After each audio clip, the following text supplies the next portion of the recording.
that. So over to you, Liliana. Okay, thank you, Rupal. I'm ready. So, good evening, everybody. My name is Liliana Stankova, and I am the president of the European Academy of Optometry and Optics. In order to achieve our vision and our mission, which is to be a leading European eye care professional organization, tonight we have the pleasure to listen to the presentation of our Vice President, Rupal Lawal Patel, and this will fulfill our goal to facilitate the changing face of optometry and optics in Europe by engaging, educating, inspiring, and motivating our educators, students, researchers, and practitioners to achieve the highest level of praxis. I'm sure tonight every one of us will find some ideas, some inspirations by the prepared presentation of our Vice President, Rupal Lawal Patel. Enjoy and be happy to be with us. Welcome, everyone. Liliana is probably overselling what I have prepared because I've only prepared 3 slides. And I think the reason why we've put this particular Academy Hour now is our previous ones have been all about our scope of practice, what's changing, how we do our clinical reasoning, what are the new things we want to learn. And based on the feedback that we were getting from attendees at the Academy Hour in the past, we have noticed that there has been a lot of change in the way we work. So if you can see my slide that's about to come through to you, one of the biggest thing we have seen change in the last decade is technology. Again, it's not technology in our day-to-day practice that's helping us diagnose patients, monitor patients. We've got artificial intelligence coming, but it's our patients and how they use their own eyes is actually governed by the technology that we've got. Look at all of us now, we're all on screens, where if 10 years ago, we probably wouldn't have spent this much time. Added to that, our day-to-day appliances, our washing machines, our fridges are all smart technology now, and we have screens everywhere that is monitoring what we do or tracking what we do, and the way we use our eyes is very different now. So the way our patients come to us asking for advice and guidance is probably changing a little bit as well. One of the other big changes that has been happening over the last 10 years is dry eye management. We have lots of, meibomian gland assessments. We've got infrared technologies that let us see how our eyelids are working. We then have the management side. We've got things like Blafex, which was cleaning our eyelids, scrubbing our eyelids, and things like that we were offering in practice. We've now got the new one, the intense pulse light treatments, which previously was developed in the beauty world for hair removal and things, and we are now seeing it being used in optical practices as well.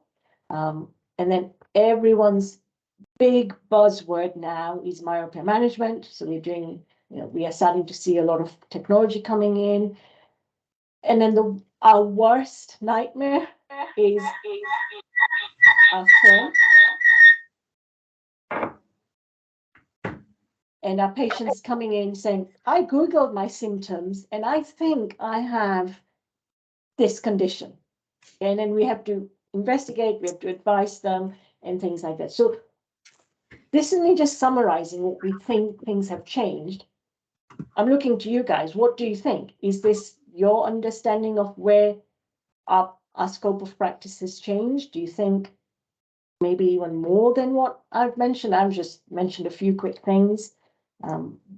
Those in the dispensing world, the way spectacle lenses are being surfaced, now digital, freeform, individualized varifocals. Do we think this is where we're moving? Is that our current? if we take a snapshot now, is that where we are now? Looking to you guys to say yes, no, maybe. I think so. I think there's also the co-management of disease as well. I mean, you mentioned dry eye there, which is, I guess, a form of disease. Myopia is also a form of disease if it gets, if you think about it in one way. But yeah, it's pathology more widely, isn't it, as well? But I would agree with all the things you have on the list. I'm looking at the academics. Are we teaching any of this in our curriculum now?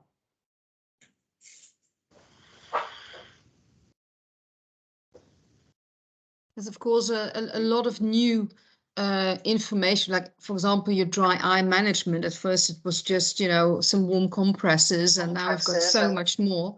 And myopia management as well. It's trying to find the space in your curriculum to teach it as well, because, you know, there's only so many hours you've got. And I think by now we could have a 5-year degree to make sure we've got everything covered. So this is what I'm saying. What should we get out? If our technology is moved, are we teaching the right stuff for our students to be practice ready in the modern practice they're going to come out to?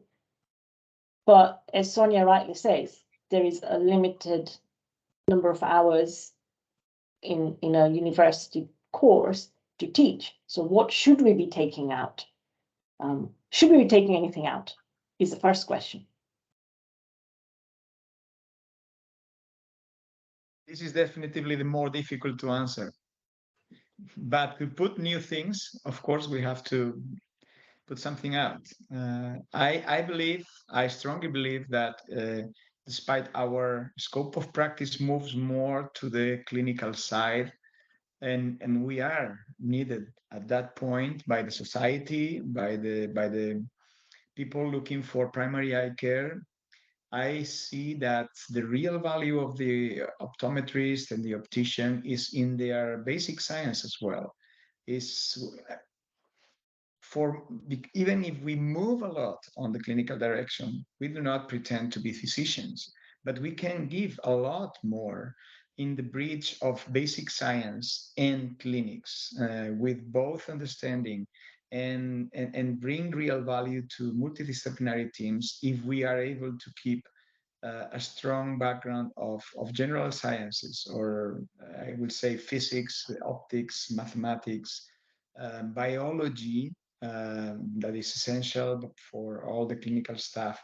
So it is hard to reconcile this equation, and I believe that a movement towards a longer track, a longer curriculum track, it's unavoidable in this case, because there is much more we have to put in than the things we are able to get out. It's my perception. Robert's nodding, so I'm hoping he has something he wants to add. Yeah, I think, you know, I always think of the patient sitting in our chair. There's many aspects that we need to think about, but I think one of the aspects maybe we're not thinking about is, as optometrists, we need to find out how well they're doing seeing. It's not something we talk about a lot, but the visual system is going to be there to facilitate the flow of information to the brain.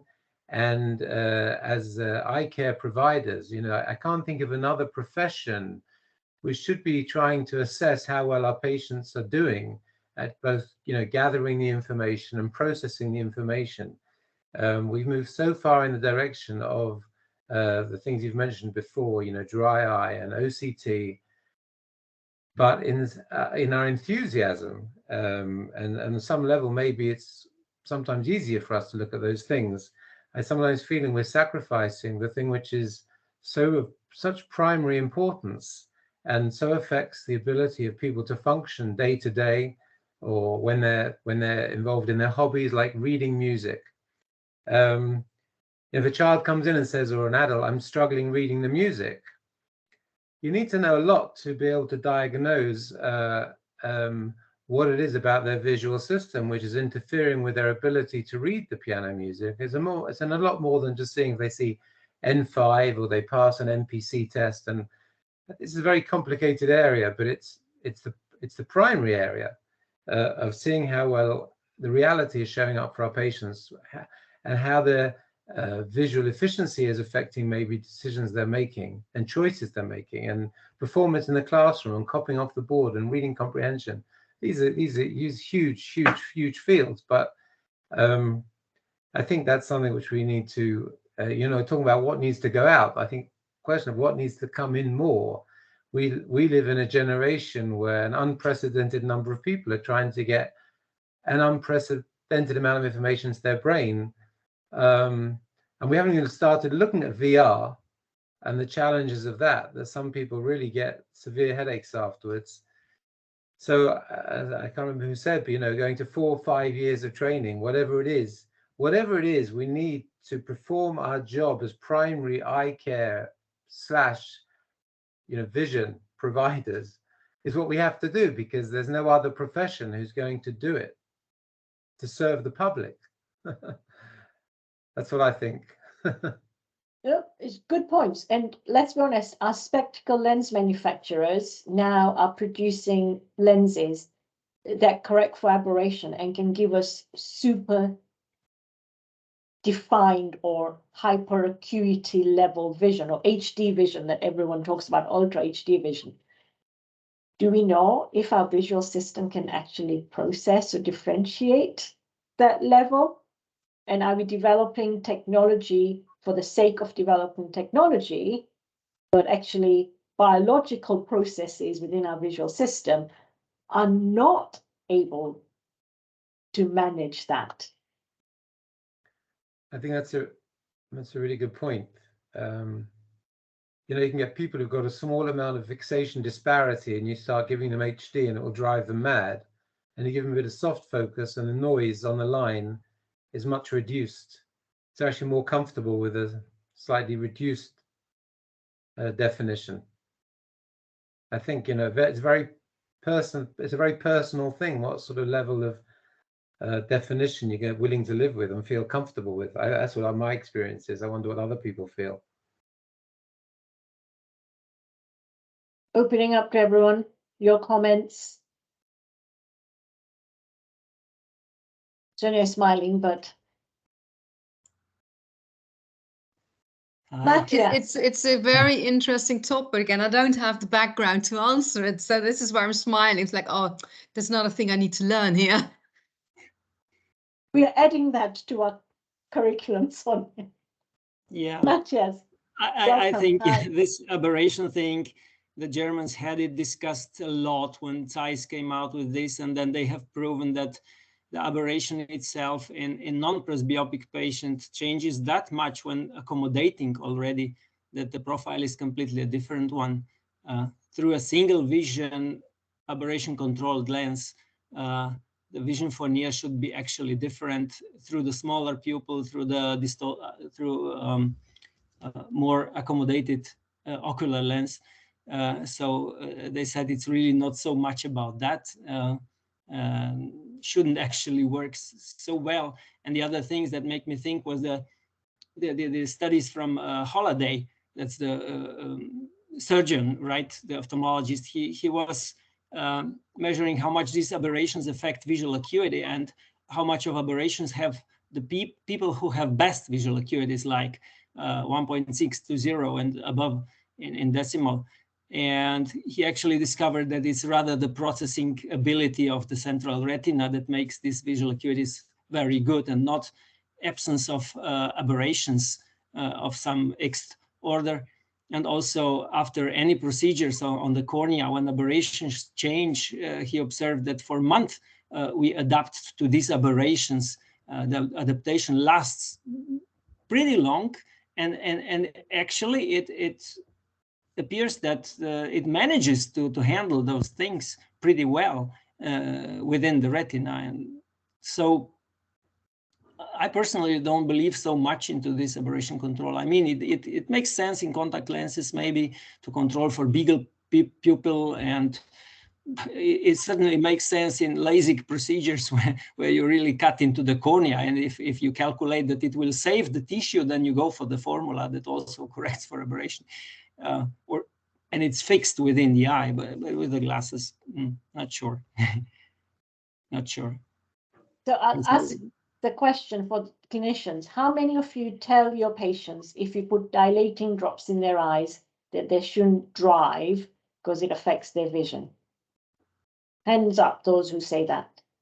How many of you have actually measured the visual acuity of someone who's pre-dilated, post-dilated? And have you seen a drop in visual acuity on a normal, logMAR, Snellen, dark, light background, dark letters, high contrast? Not a huge amount of difference in the actual visual acuity measurement. The contrast is affected, and yes, they're photophobic, so they struggle with the brightness, but the actual acuity is not affected.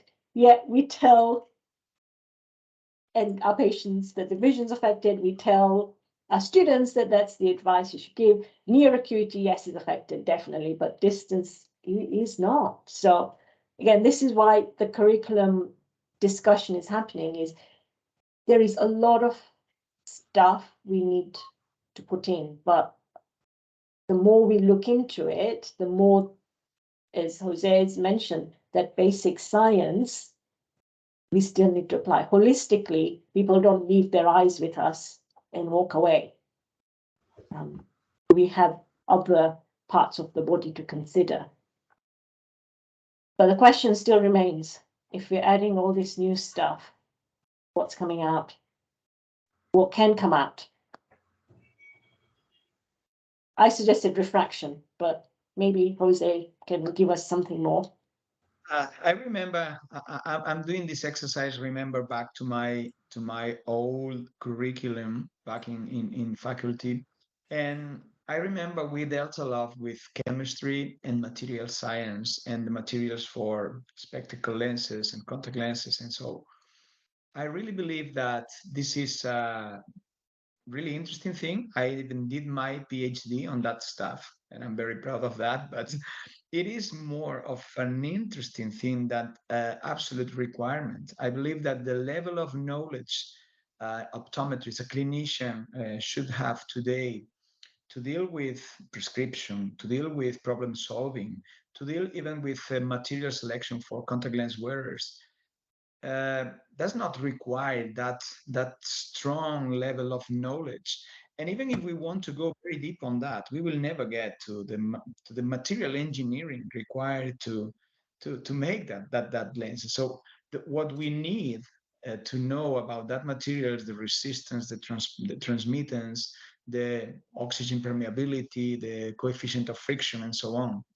It is easily included on other stuff. So if I should choose one subject to downscale, I won't say remove, but downscale from my curriculum, of course, optical material science will be one of that. So I prefer to be to have the clinical meaning of those properties and have the physical background to understand that, rather than going into a deep study on polycarbonate or high refractive index material properties. Of course, I need that in to understand the chromatic aberrations and so of those materials and the implications, the clinical implications, but for sure does not deserve a single subject. And still there is in several faculties. And this strongly depends also how these courses sit in their universities. If you are on a physics department, or if you are on a polytechnic school, or if you are on a medical school, it's going to be completely different. So these kind of interests from the departments and faculties are still very present and are in part responsible for the heterogeneity of our curriculum across Europe. Good points.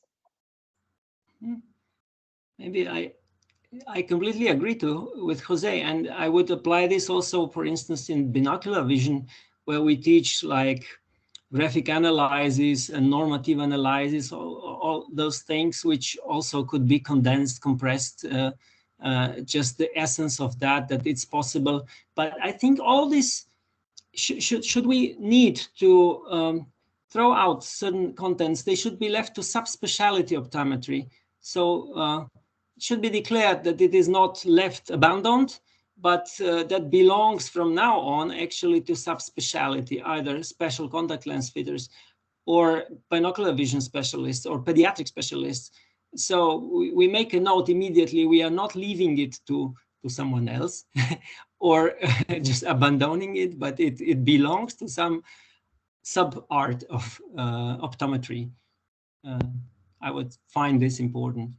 So the balance is, do we increase the duration that we teach to become an optician and optometry, or do we keep it the same but take some stuff out and make people subspecialized after they've got the basic qualification? What we might need to do is, every profession is going this way.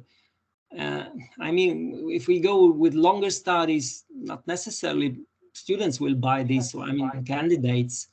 And you see the Germany, they went reverse. They even reversed to schools from 3 years to 2 years study because demand on the from employees, from employers was such. We don't want to create too high burden. I see the chance in subspecialty optometry for certain things like specialty contact lenses, like pediatric, and so on. Yeah. Good. Jose first, then Brendan.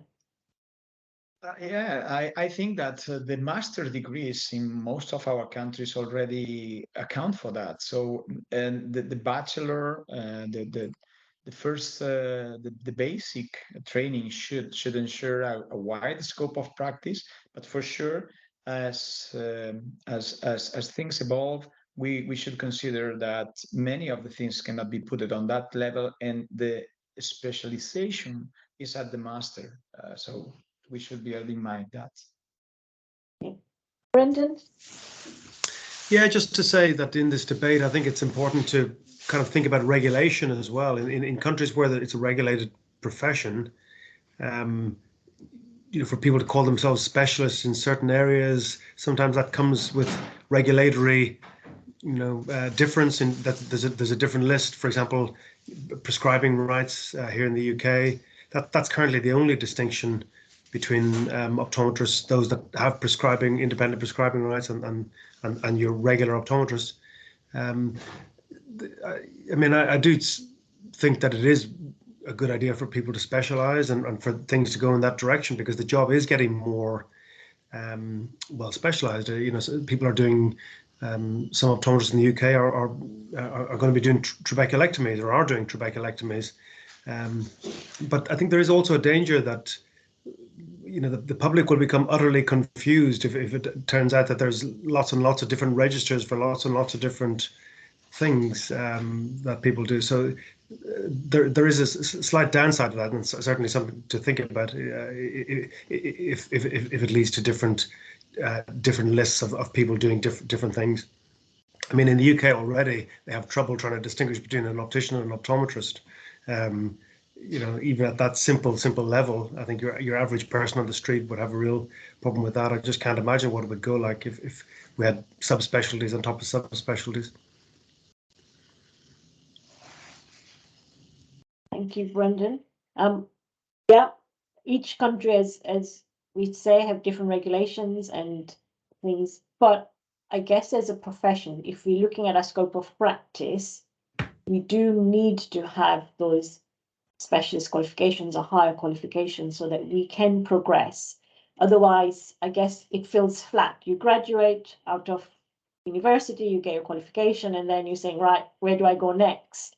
Other than doing a PhD or research or a master's, and the master's is where most people would go, what value is that adding to their clinical role or for their services or their scope of practice that they provide to their patients? Is it worth them doing that, or is it not worth them doing it? And if they end up doing the same service, then is it for their own personal development rather than their career and professional development that we are looking at? it is always hard. Every time you have this discussion about what's missing in our curriculum, we have lots of things missing, but no one wants to take anything out.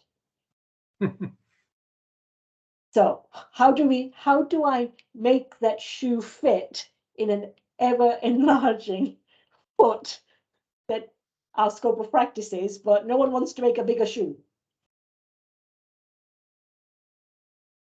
Everyone's thinking, well, do we have a solution? No. Maybe we should look at other professions. I imagine that for physicians has been very hard to deal with the evolution of the standard of practice and the technological advances and the basic and applied science intersecting with clinical medicine practice. So they are still doing their courses in the same time. I don't really know what they have done to fit all the myriad of stuff that has come out as new things in the last 2-3 decades, including all this digital revolution and Dr. Google, Dr. ChatGPT, and many others that will come out. So I believe that we should learn something, probably with other specialties that have done that. Because of course we have already done that in several circumstances, but some faculties went to the more clinical side, abandoning the basic science. Others stayed on the basic science and not going so far on the clinical field and leaving this for a specialization in a master. But the medical schools are dealing with this for a long time, and they are keeping their same mode of teaching, or at least the same mode of studying, or the structure of their studies in 5-6 years plus specialization and so on.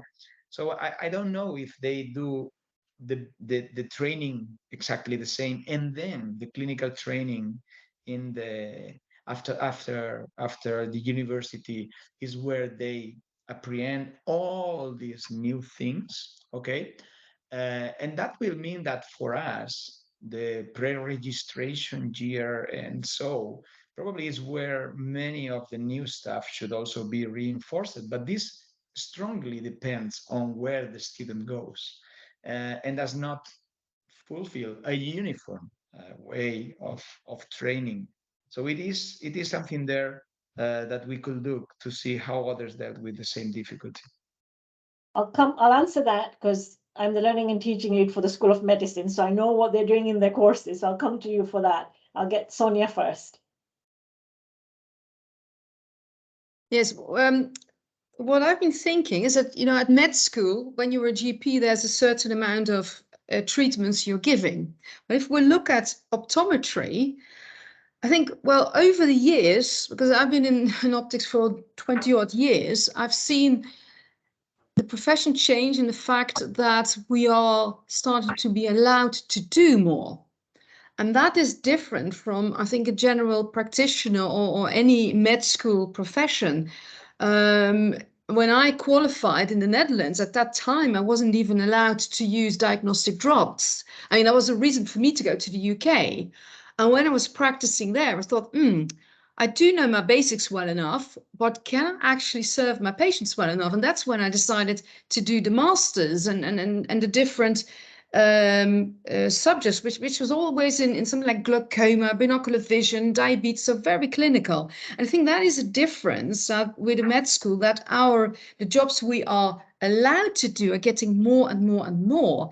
And that doesn't fit in a curriculum that is basically from the last century. And we're now in the 21st century. And I don't have an answer to the question saying, okay, that we're just going to throw out a few things, because I still believe that it's very important for students to know about optics, because if you've got that patient coming in with like an astinopia problem, you think, oh, it's BV, and in the end, it's just varifocals that don't fit very well. Students need to know that. So I don't have an answer to, but I do believe that at one point, we just can't fit it in the 4 years anymore, and you'll have to go into like masters and specializations because of the large scope and the stuff that we can do now as optometrists and are allowed to do and can do as a level, because we're very, very well trained. good point, Sonia. Jose, in terms of medicine, they have reduced the number of sessions people get. So eyes used to be 4 weeks. They now have maybe 2 weeks on eyes and 2 weeks on ears. So they've reduced the time they spend and they only give them the basic.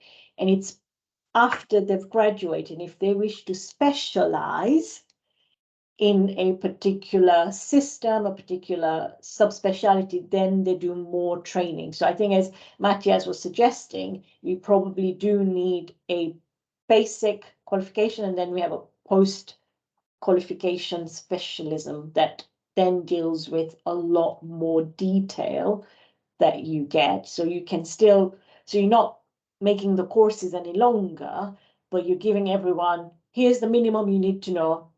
Now decide whether you want to go and do a bit more on this or you don't want to do that and stuff. And I think what Sonia has suggested is very good. We started with being an optician and being an optometrist 10 years ago. You could only do a certain things because that's how regulations in different countries worked. That's what our patients wanted from us now. But as Robert has implied as well, patients are now coming in asking for more from us. They're now starting to realize that their eyes need to do more for them. And therefore, we need to be able to answer their requirements of how they use their eyes now than how they used them 10 years ago. And they expect us as that primary eye care clinician to be able to answer those questions. So one, technology's moved on and there's a lot more technology out there, a lot more complications, lots more diagnostics, fancy, amazing things that we can do. But two, what we can do as a scope of practice has also increased a great deal more. You now got optical practices that specialize in dry eyes, that specialize in myopia management, that specialize in contact lenses, that specialize in disease management and shared care management.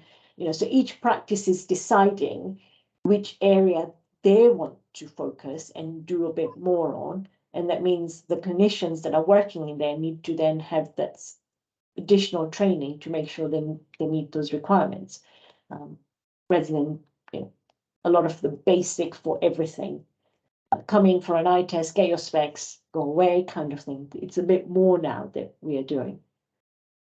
It's just how do we find the time? As Sonia says, before everyone joined, she was filling out a survey that was taking a lot longer and her time's already tight. And she's thinking, oh, this is now going to take me an hour to fill out when I could be doing something else. How do we carve that time with our students to make sure that we are preparing them for what clinicians in everyday practice want? I'm looking at those who are clinicians working in practice. What do you want your student coming up to do? Let me tell you, they're not going to be, ice skaters of Olympic levels, and we're not going to get to that highest pinnacle, but what is the minimum standard we need to get them to be?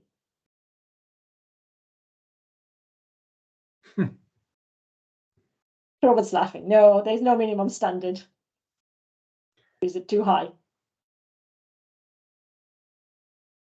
Yeah, I just think, as I said before, our patients are doing all of seeing. They have all these needs and this thought that they're sitting in front of a profession. I mean, this is what we're discussing, is how you get around it. But that human being sitting in the chair, you want to be able to check everything. I mean, that's really I feel the ethical obligation is to be able to check it all. Or alternatively, I think I was wondering in your communities, maybe another model, if people were willing to refer to other practices. Let's say someone has a dry eye practice and they're evaluating the patient, they see their convergence isn't so good, but they know that the guy, a kilometer away, he specializes in binocular vision, or he specializes in myopia control. How willing are people to refer out to other practices? Because that may be a way of providing the public with a sort of more comprehensive examination or a more comprehensive way of accessing a solution to the particular issue. If people say, well, listen, I am really a dry eye specialist, I'm not pretending to be a binocular vision or myopic specialist, but I'm very happy to refer out to that guy over there. I'm curious to know what the culture is like in the group here for referrals of that nature to people who they know actually can help the patient in the chair better than they can.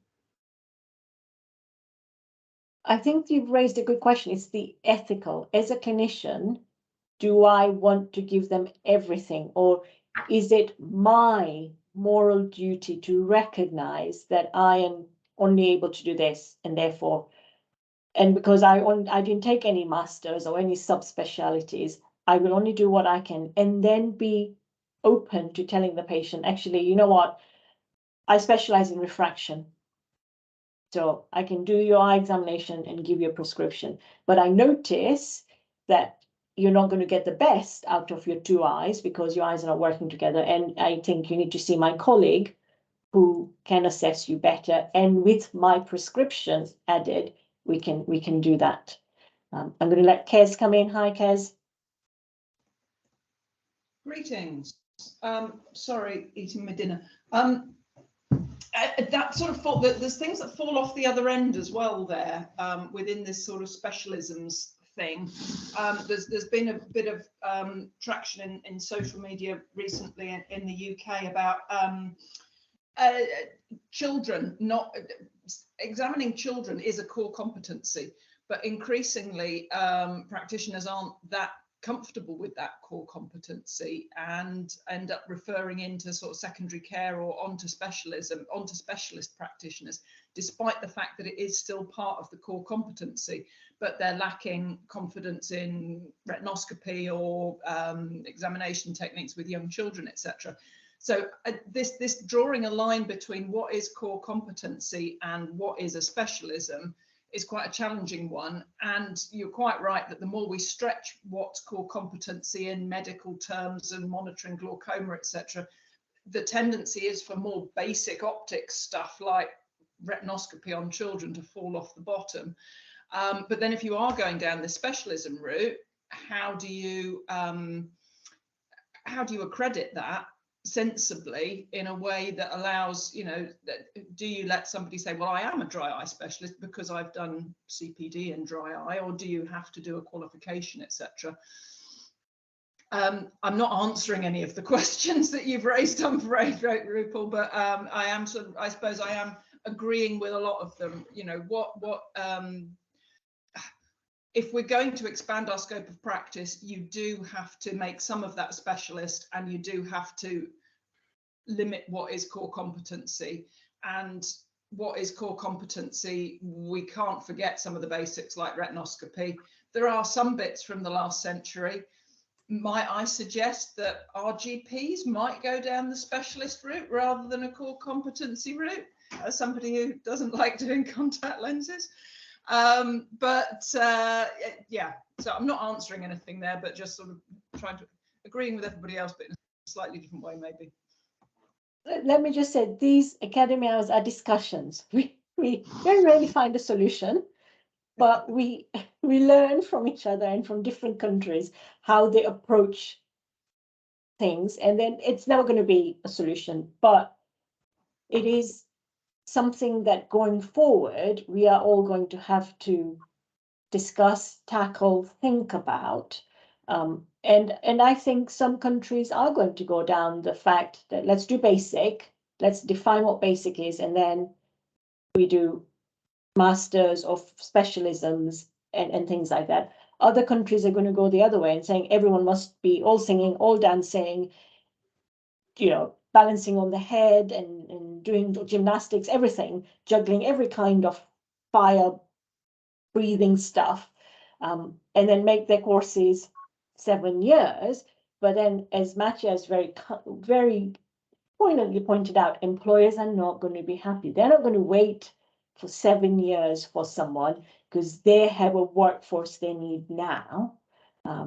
So, you know, how do we balance that seesaw of having a workforce that can do things, but also making sure they are fit to work in that changing world that we are now all working in. But what we can't do is end up attempting to teach everybody to be expert in everything, but not lengthen the length of the course. Yeah. Which some regulators might need to pay attention to, naming no names. And it costs money for students to do that as well. Sonia. If I look back, I also think that, you know, we're talking a lot about 21st century skills, and one of the 21st century skills is that the lifelong learning. When I qualified, I was like, okay, I know Makansky, that's done.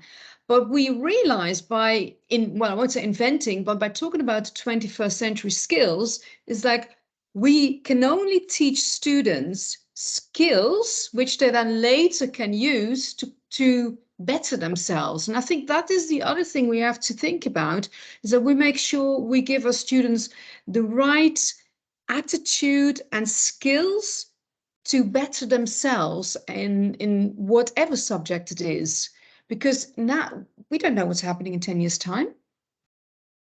Yeah, but we still have to teach the students that, and I think it's more than ever that students need to learn how to Google things, how to what's trustworthy, how are they using a ChatGPT in a proper way.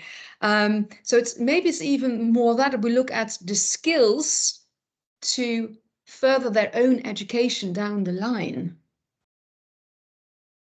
I'll just throw a question out. How many of you know whether your libraries in your local town and your local universities are reducing the number of books they hold?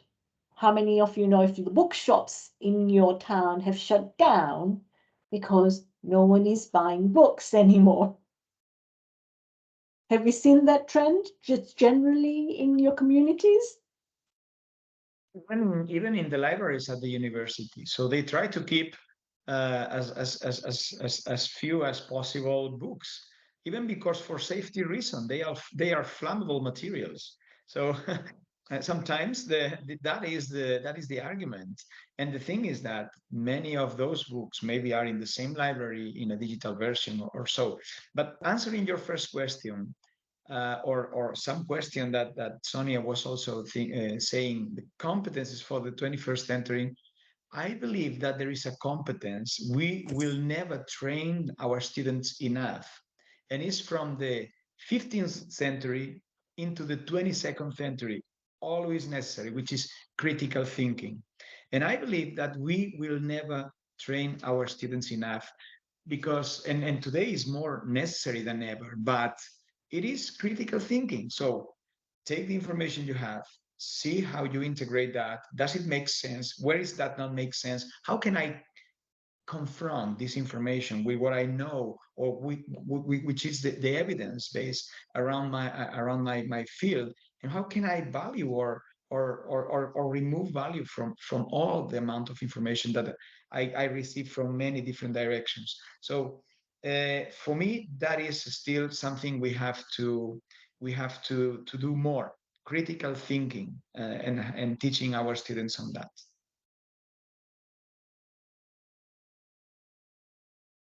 I think that is something we continue to add in our curriculums, and I will hand over to Robert to add to that conversation.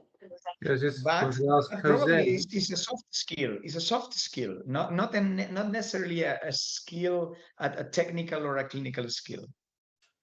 I was wondering if Jose felt that, looking back in your profession, whether you feel as a student, before seeing enough patients, you could even begin to do the critical thinking that you're talking about.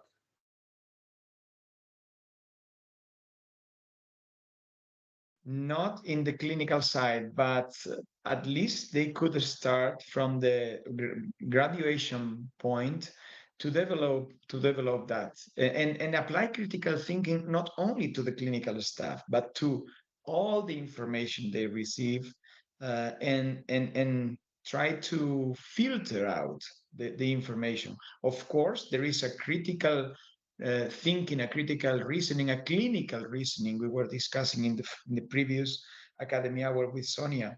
But that is a specific critical thinking applied to the professional activity. But I mean critical thinking as a whole. And probably that is something we can train, and they can train even before they start to see a lot of patients. May I ask a difficult question to this group?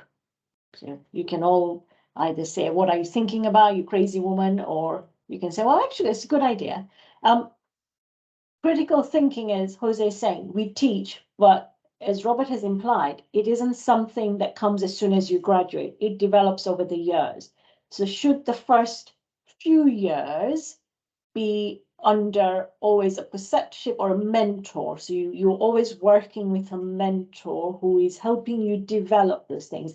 And is it something as a profession? And again, different countries and regulations might put a stop to this, but should it be part of a clinician's or in optics development that they, in the first 2-3 years, they work with a mentor who is there throughout their journey to help them with this? Or do you think that's too much? Crazy idea here.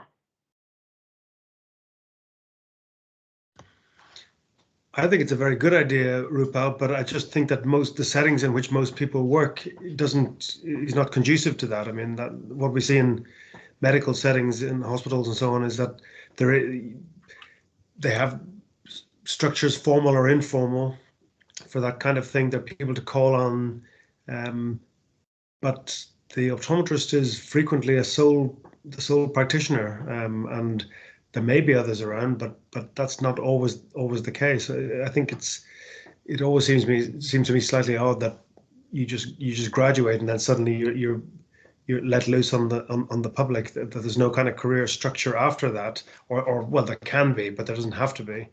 But I think the whole mentorship thing is really good, and I guess that's what the GOC is trying to foster a little bit with continual professional development and stuff like that. But yeah, it's theoretically a very good idea, but practically, unfortunately, has some drawbacks to it, just in terms of availability. Yeah.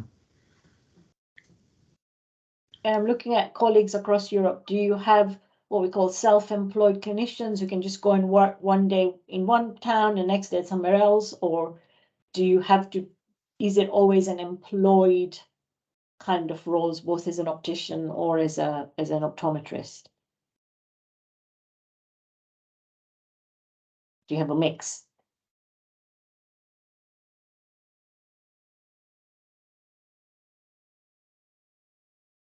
Liliana is thinking. She wants to say something, but she's muted herself rather than unmuting. Robert has raised the hand. I don't know if it is from the previous intervention. Oh, it is, yes. I'll lower the hand. There you go. No, I might say I just read an article about the evidence of commonly using teachings, learning and assessment methods in a contact lens clinical skills education, and there was the topic was what we are teaching, how we are teaching nowadays our students in the field of contact lenses.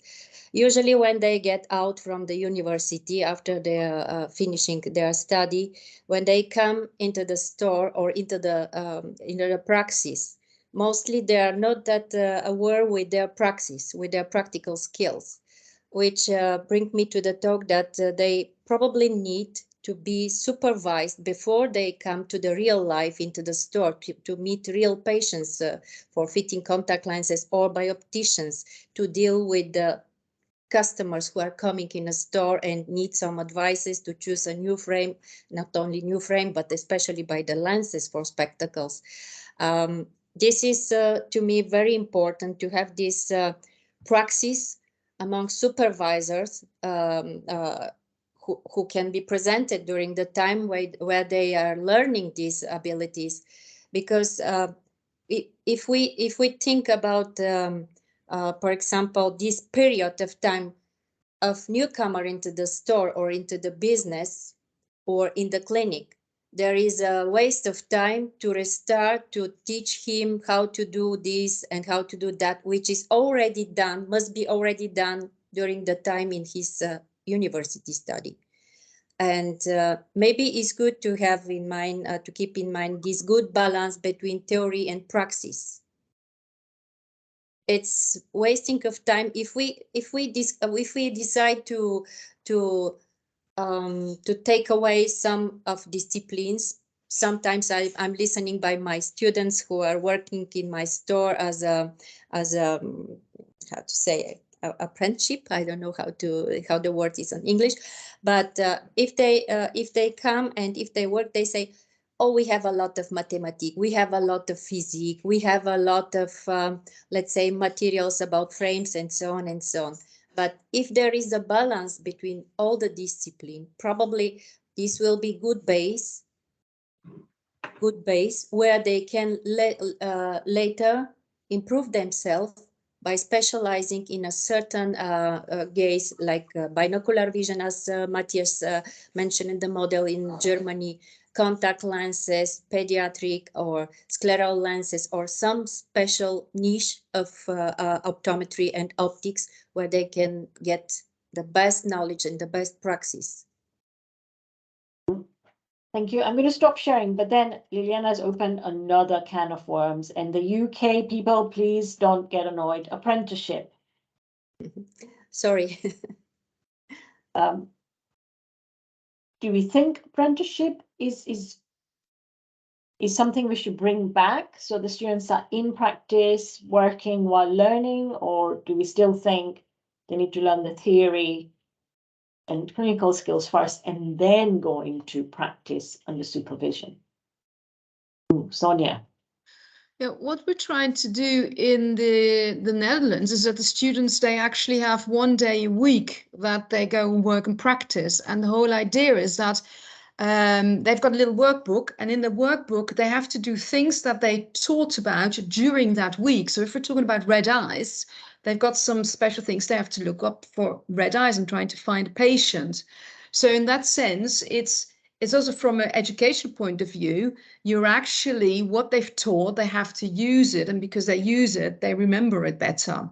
So there is that balance. And what I wanted to add about your previous question as well, if you look at the system that TAOP has with the mentorship, I mean, that idea isn't bad at all, because you could say that an older optometrist is a mentor and you also get some credit points towards CPD, for example. Yeah, so then you don't have to change too much. And that is a way, you know, so that the young optometrists have that mentor and they can talk about cases together with that person. Ideas, people, that's good. Liliana. I just want to come back to that what Jose said for a while. It depends where the students are educated, in a medical university or in a university. For example, we have in Bulgaria 2 places where we have optometric education. One is in National University in Sofia, the largest one university, and the second one is in a medical university in Varna. And you may see the difference between the education process by these two universities, even in this small country like Bulgaria. I know that my colleagues here in Sofia, they are using also the clinic as a place where students are going to have a praxis, but it's not that much, how to say, presented as it is in Varna. It depends in which department, in which school the program is set up, and how the process is organized. And the same is for the opticians, for example. They are not going during their study as opticians. They are not going to have a praxis as it was once during my time, as I started to be an optician. I was in the same time going to the store where I met colleagues, mentors, and at the same time I visited the school lectures. Today is the praxis totally different. They have only theory and a bit praxis at the school. But this is you know, depends where and how the system is, educational process is organized. And I remember that there was once a mapping process across Europe before European diploma in optometry was established, where every country presented their optometric education curriculum and syllabus, and there was done this mapping to see where the differences are. And I'm really, how to say, happy that I was witness to all this process where we started to harmonize the standard in education to that time. And association like European Council of Optometry and Optics have the responsibility to follow up this process and to see, because the regulations are different and optometry is not evolving in the same with the same speed in all the countries in Europe. We got a letter from Bangladesh recently, where our academy is asked to assist people from the university in Bangladesh to establish optometric education. Okay, people are seeking for programs, people are seeking for curriculums, for syllabus, but where is the golden standard?